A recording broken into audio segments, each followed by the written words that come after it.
نبی پاک صلی اللہ علیہ وسلم کا ارادہ نہیں تھا جنگ کا، حضور جنگ کے لیے نہیں نکلے تھے۔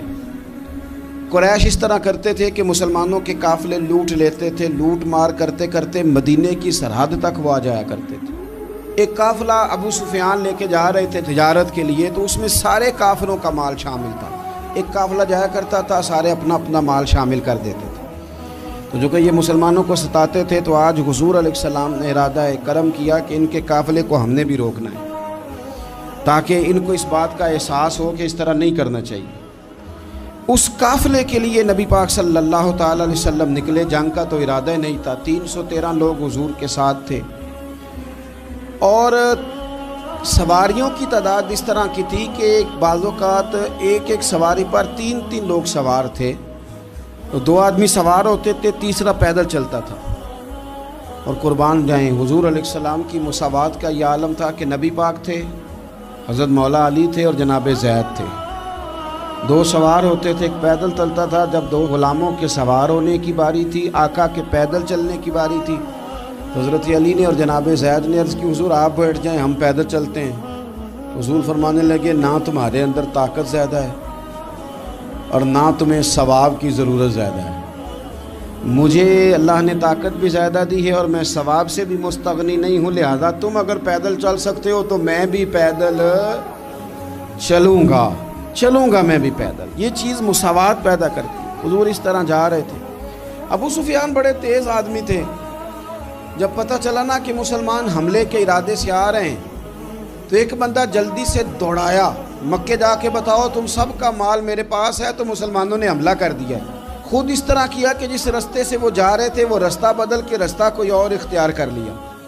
قافلہ بھی بچ کے نکل گیا۔ اہل عرب کا طریقہ تھا ایمرجنسی اعلان کرنے کا، ہمارے ہاں بھی طریقہ ہے، بریکنگ نیوز ہے نا جی، چور آ گیا، پھر وہ کئی دفعہ صحیح بھی آتا ہے تو لوگ یقین نہیں کرتے۔ ہر شے کی تو بریکنگ نیوز ہے، اور کھولیں تو بیچ میں سے کچھ بھی نہیں نکلتا، نیری نیوز بھی نہیں نکلتی، بریکنگ کیا نکلنی ہوتی۔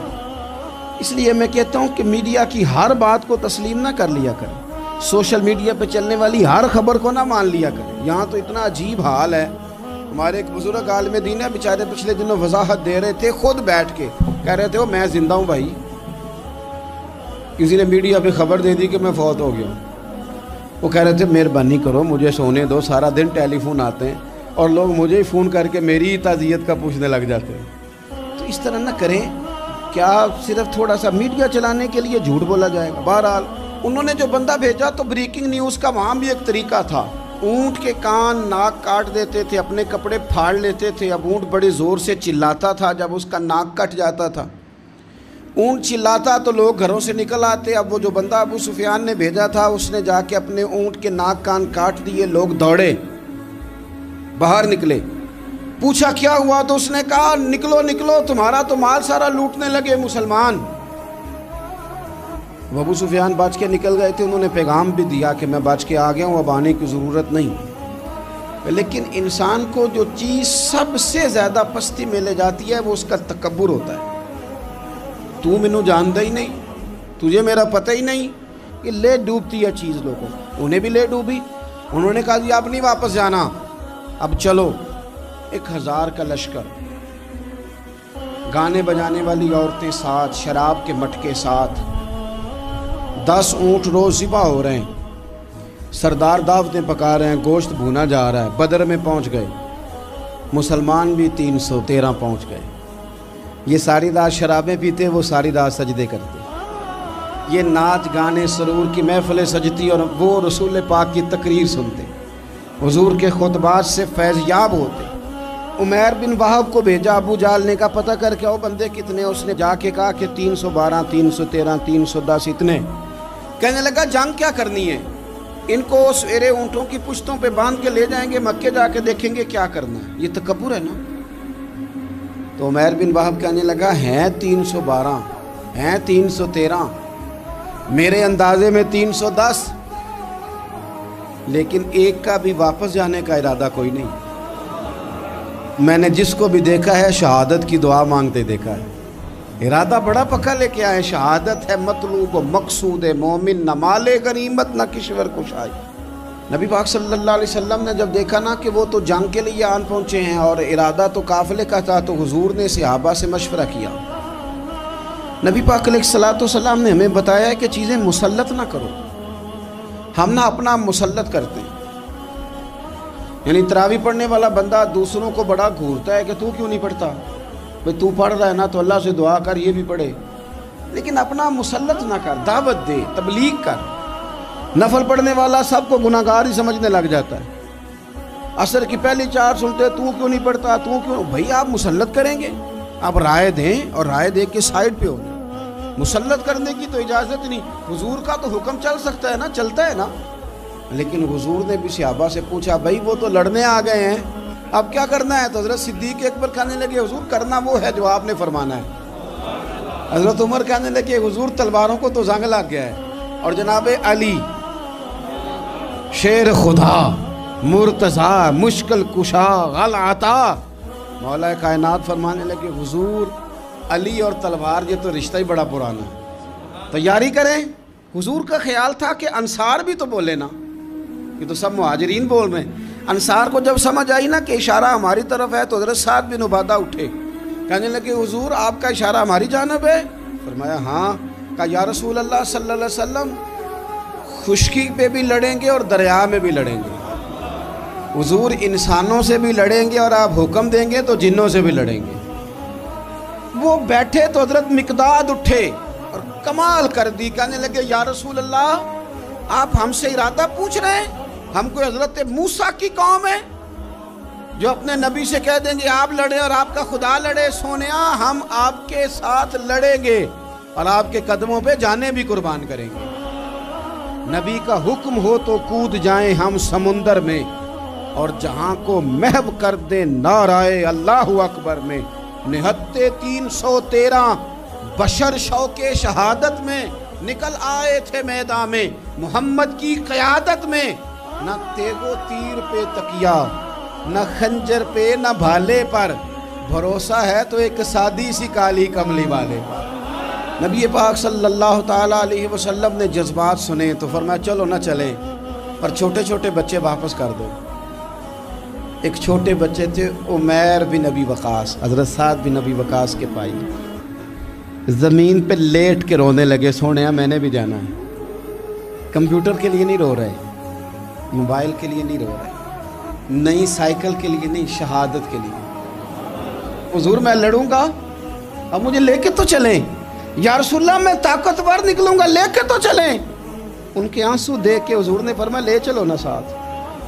فطرت مسکرا رہی تھی، حضرت سعد بن عبادہ ایک دوسرے سے کہہ رہے تھے ہم سے لڑنے آیا ہے ابو جہل، جس قوم کے بچوں کی شجاعت کا یہ عالم ہے، اس قوم میں علی کا کیا حال ہوگا اور امیر حمزہ کا کیا عالم ہوگا۔ یہ ہمارے ساتھ مقابلہ کریں گے یہ لوگ؟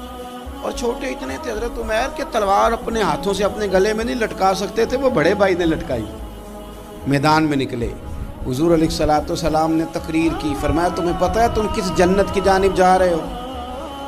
وہ جنت ہے جس کی چوڑائی زمین آسمان کے برابر ہے۔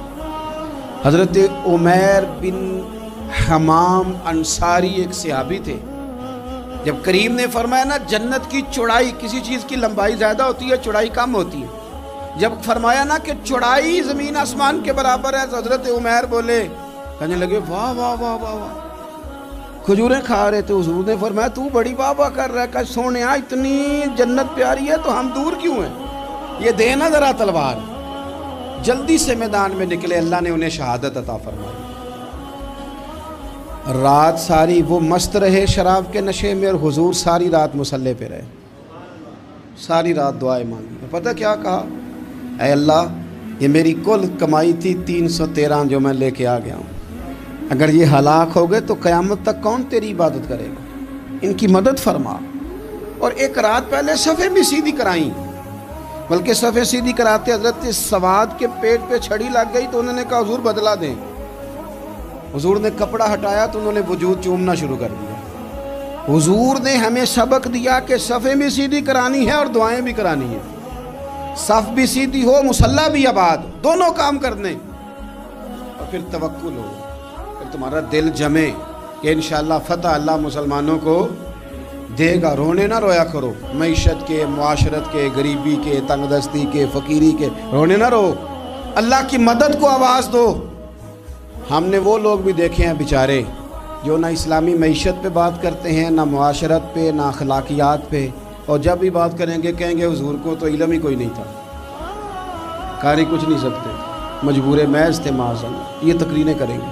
یہ مسلم شریف کی حدیث ہے، کوئی اختلاف والی بات نہیں، پر بعض اوقات نا دل کو تکلیف ہوتی ہے کہ یار اس طرح کی باتیں کیوں کرتے ہو۔ یہ مسلم ہے۔ حضرت انس بن مالک فرماتے ہیں ایک رات پہلے حضور نے چھڑی پکڑی اور میدان بدر میں جا کے فرمایا، لکیر کھینچ کے فرمایا یہاں ابو جہل مرے گا، یہاں عتبہ مرے گا، یہاں شیبہ، یہاں ولید مرے گا۔ حضور نے لکیریں کھینچی، فرماتے ہیں باقی لوگ جنگ لڑ رہے تھے اور میں چپ کے لکیریں بھی دیکھ رہا تھا کہ حضور نے لگائی تھی۔ فرماتے ہیں اللہ کی عزت کی قسم کوئی کافر ایک انچ بھی ادھر ادھر نہیں ہوا، جہاں نبی پاک نے لکیر لگا دی تھی وہیں مرا ہے۔ یہ شان اللہ نے حضور کو دی ہے، حضور کے علم مبارک کا یہ کمال ہے۔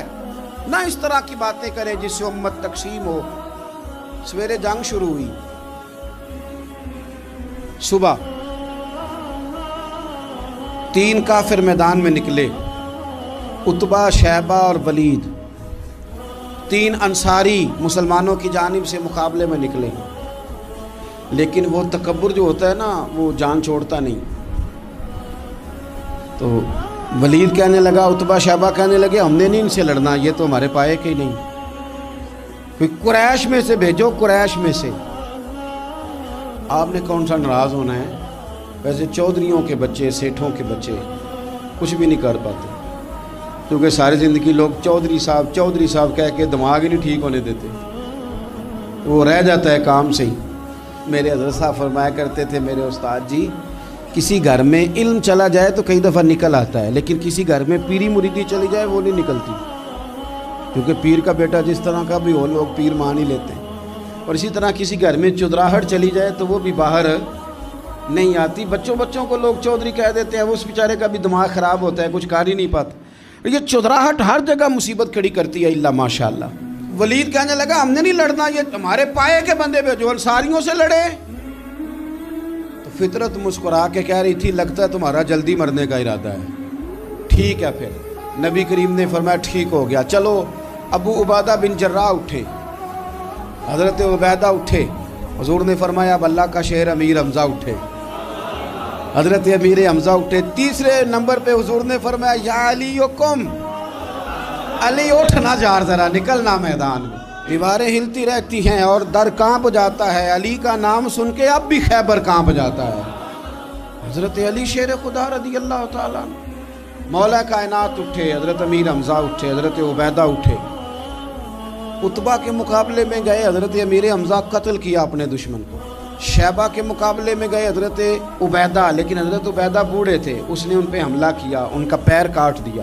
حضرت علی نکلے ولید کے مقابلے میں، 2 ہی ضربیں لگائیں، ولید کا سر کاٹ کے حضرت عبیدہ کی مدد کو بھی پہنچ گئے حضرت علی، اس کو بھی قتل کیا۔ پھر حضرت عبیدہ کو اپنے کندھوں پہ اٹھایا، نبی پاک کی بارگاہ میں لائے، انہوں نے حضور کے قدموں کو چوم کے کہا حضور مجھے شہادت ملی کہ نہیں ملی؟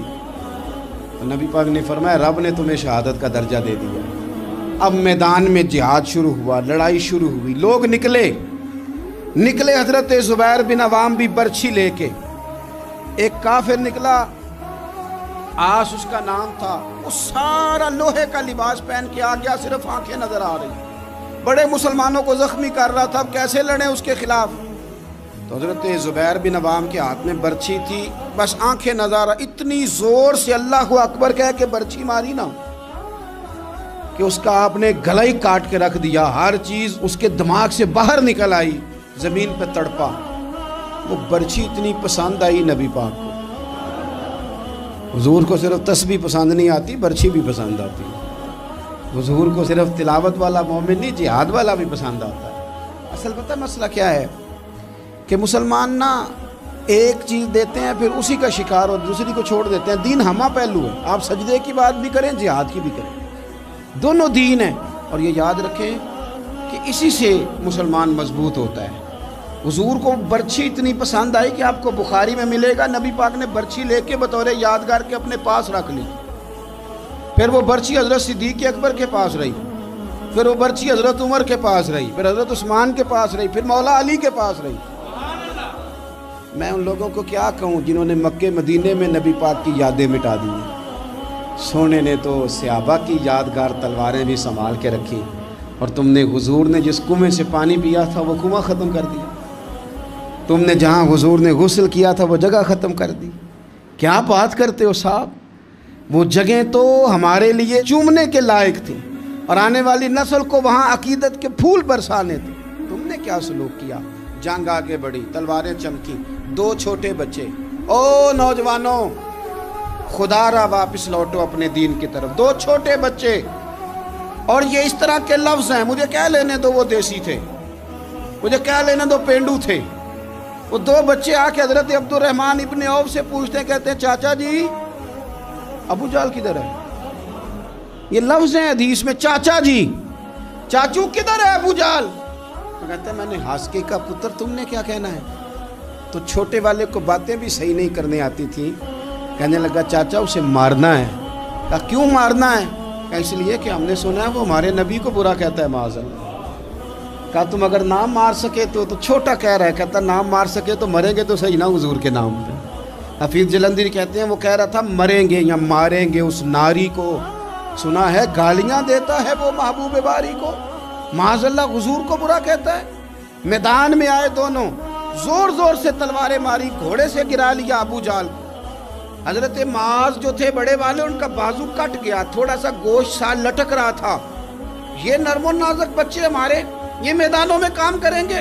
جن کو تھکاوٹ ہوتی ہے، جو پیناڈال کی گولی کھا کے سوتے ہیں رات کو، بازو لٹک رہا تھا۔ حضرت معاذ نے اس پر اپنا پیر رکھا، جھٹکا دے کے اتار دیا۔ حضرت عبداللہ ابن مسعود کو کہا، انہوں نے گردن کاٹ دی ابو جہل کی۔ دونوں تلواریں لے کے حضور کے پاس گئے۔ چھوٹا کہتا ہے حضور میں نے مارا ہے، بڑا کہتا ہے حضور میں نے مارا ہے۔ کہتا ہے نہیں تو پیچھے تھا، میں نے مارا ہے۔ وہ کہتے ہیں نہیں تو بعد میں آیا تھا، میں نے مارا ہے۔ فرمایا تلواریں دکھاؤ نا۔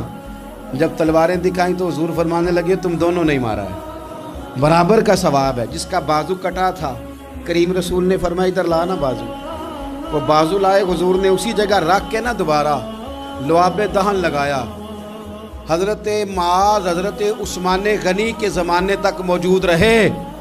فرماتے ہیں کٹنے سے پہلے طاقت کم تھی، جب حضور نے جوڑا ہے تو طاقت پہلے سے زیادہ ہو گئی ہے، پہلے سے زیادہ ہو گئی ہے طاقت۔ کہتے ہیں کہ نبی پاک سید عالم صلی اللہ علیہ وسلم کی خدمت میں حضرت عکاش آئے، کہنے لگے سونیا میرے جذبات کنٹرول میں نہیں آ رہے، میں ان بے ایمانوں کے گلے کاٹوں گا، پر میرے پاس تلوار ہی کوئی نہیں، کوئی تلوار ہو تو ماروں نا۔ ایک درخت کی جڑ تھی، ٹہنی تھی، حضور نے یوں کر کے کھینچی، فرمایا یہ لینا تلوار۔ کہتے ہیں وہ حضور کے ہاتھوں میں ٹہنی تھی، میرے ہاتھوں میں آتی گئی اور تلوار بنتی گئی۔ پھر اس سے کافر کاٹے حضور کے معجزات۔ 5000 فرشتہ بھیجا اللہ نے جنگ بدر میں۔ کتنے؟ یہ میں نے بات اس لیے بیان کی ہے کہ اقبال نے ایک مشورہ دیا، کہتے ہیں تو فضائے بدر تو پیدا کر، فرشتے تیری نصرت کو اتر سکتے ہیں گردوں سے، کتار اندر کتار اب بھی۔ اقبال کیوں ایسا کہہ رہا ہے؟ تو اقبال کہتے ہیں اس لیے کہ آج بھی ہو اگر ابراہیم کا ایمان پیدا تو آگ کر سکتی ہے انداز گلستاں پیدا۔ 5000 فرشتہ آیا۔ مجھے تو لگتا ہے فرشتوں نے بھی دعا کی تھی کہ یا اللہ ہم تیرے نبی کی قیادت میں لڑنا چاہتے ہیں۔ فرشتے آئے، سپر پاور تھی روما، بڑی طاقتور سمجھتی تھی، ایران، روم، یہ کیسر و کسرا، بڑی طاقتیں تھیں۔ عرب کے لوگ تو بوریا نشین تھے، صحراؤں میں نکل کے انہوں نے الٹ پلٹ کے نہیں رکھ دی سارا کچھ۔ علامہ اقبال سے کسی نے پوچھا تھا کہ مسلمان دوبارہ سے کبھی میدانوں میں آئیں گے؟ تو اقبال کہنے لگے ہاں ہاں ضرور آئیں گے، آئیں گے، یہ نکلیں گے۔ کیا کس طرح؟ کہنے لگے میں نے فرشتوں سے سنا ہے، نکل کے صحرا سے جس نے روما کی سلطنت کو الٹ دیا تھا، نکل کے صحرا سے۔ قدسی کہتے ہیں فرشتوں کو، اقبال کہتے ہیں رات وہ باتیں کر رہے تھے، میں نے سنا ہے کہ نکل کے صحرا سے جس نے روما کی سلطنت کو الٹ دیا تھا، سنا ہے میں نے یہ قدسیوں سے کہ وہ شیر پھر ہوشیار ہوگا، وہ جاگے گا، وہ بیدار ہوگا۔ یہ قدسیوں سے سنا ہے میں نے، وہ آئے گا میدانوں میں۔ گمسان کا رنگ پڑا، ابو جال قتل ہوا، امیہ قتل ہوا، کچھ دیر کے بعد مارا گیا، ابو البختری اور عتبہ اور شیبہ اور ولید بڑے بڑے سردار قتل ہوئے، 70 کافر مارے گئے، 70 مسلمانوں نے قیدی بنائے، باقی بھاگ گئے اور سامان چھوڑ کے بھاگ گئے اور گھوڑے چھوڑ کے بھاگ گئے، اور جس کو ادھر بھاگنے کا موقع ملا ادھر بھاگا، کہہ رہے تھے ان کو باندھ کے لے جائیں گے، اور جس کو ادھر بھاگنے کا موقع ملا وہ ادھر بھاگا۔ پیچھے سے حضرت سعد بن عبادہ بول رہے ہیں، کہنے لگے ہم نے تو سنا تھا مردوں سے مقابلہ ہے، تم تو بیویوں سے بھی کمزور نکلے ہو، کیا بھاگتے ہو؟ 14 مسلمان شہید ہوئے صرف۔ 3 دن حضور نے قیام کیا بدر میں، قربان جائیں۔ جنگ کا آغاز بھی میرے نبی کے سجدے سے ہوا، اور جنگ ختم ہوئی تو پھر کریم سجدے میں چلے گئے۔ اللہ تیری مدد آئی تو کام بنا، تیری مدد نہ ہوتی تو کچھ نہ کر پاتا۔